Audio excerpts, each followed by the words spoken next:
Yeah, I kind of went through it all, honestly. So I was on a STEM OPT for 2 years. I was working at CVS Health, waiting for my H-1B. So I would go through the lottery. I went through the H-1B lottery 2 or 3 times. Yes.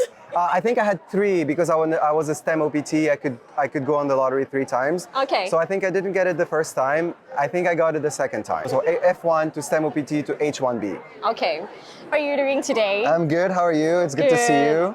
I'm glad to visit your booth company of CaseBlink. Thank you. And today we want to ask you a little bit to share your inspiration to other people, migration journey, and how you get in the US. Yes, absolutely. Yeah, can you tell us how did you get in the US? Yeah, so I came to the US in 2017 as a graduate student. Initially, when I came here, I was thinking I would do a PhD in biostatistics because I was interested in the application of statistics in healthcare data. So I got accepted to a graduate program and I came here on an F1 visa initially. Yeah, so what is your degree before you? So yeah, I spent forever in school. So I have a degree in applied mathematics, economics, business as an undergrad. And I had 2 master's degree, one in management and one in statistics. And that was before coming to the US. Oh my goodness! How does one person study that? I don't know. I was kind of like a forever student, but I came here thinking I would do a PhD, which I'm glad I didn't because then I would have spent basically like 15 years studying. Yeah. So I ended up doing a master's in biostatistics. And then what's next after F1?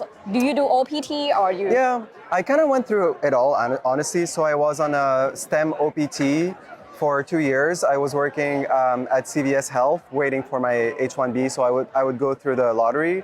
I went through the H-1B lottery 2 or 3 times. Yes.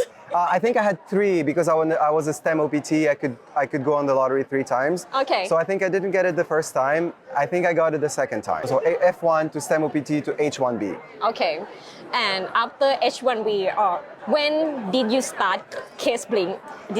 The funny story is that my visa's story aligned with the company. So after when I was on H1B, I worked for CVS Health, and then I was hired by Google to work as a data scientist there. And in early 2023, remember the first layoff that they did, the 6%? I was impacted by that. Yeah. And so I had to figure out a way to stay in the US legally. Yeah. And so I didn't really know what I wanted to do, and I consulted with immigration attorneys, and one of them presented the option of the national interest waiver. And so I applied to that. But because there was a wait time, there was a backlog, I had to leave the US. So I left the US. Oh, really? But then with my experience with immigration and the attorney, I thought, there's a way that we can, make the process a little bit faster with technology. And so that's kind of how it all came together. At the time, ChatGPT was kind of just something out. New. GPT 3.5, and it was kind of like messy. 2023, sometime. Early 2023. So like those models would hallucinate a lot.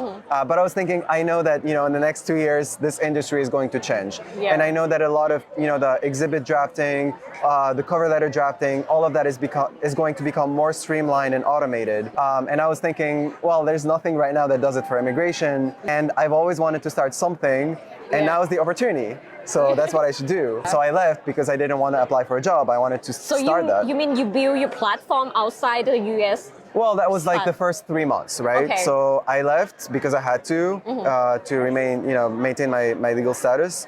And then I came back to the US, and then I got an O1 sponsored, self-sponsored. I heard about that. Yeah, self-sponsored by the company. Your employee told me about that. Yeah. So I was on an O1 for maybe like 6 months, and then remember I told you about the NIW? That got approved right after, and so then I got my green card. So that's why I kind of experienced it all, from an F1 to STEM OPT to H1B. To kind of like the NIW, the adjustment of status. I kind of went through it all, kind of like different paths. There are some people post on X like Yeah. F1 Dean team that have a listener ones, everyone have a undergrad outside the US.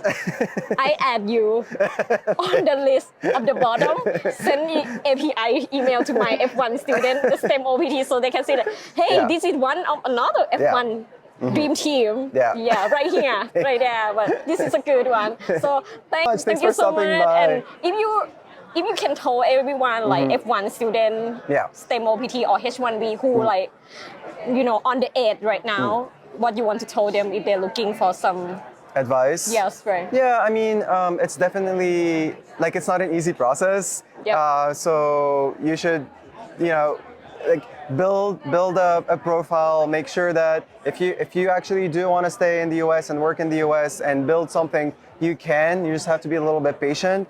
But at the end of the day, if you want to stay in the US and work in the US, there are opportunities for you to do that. Thank you so much to interview with us. So Thank you. this is a good story.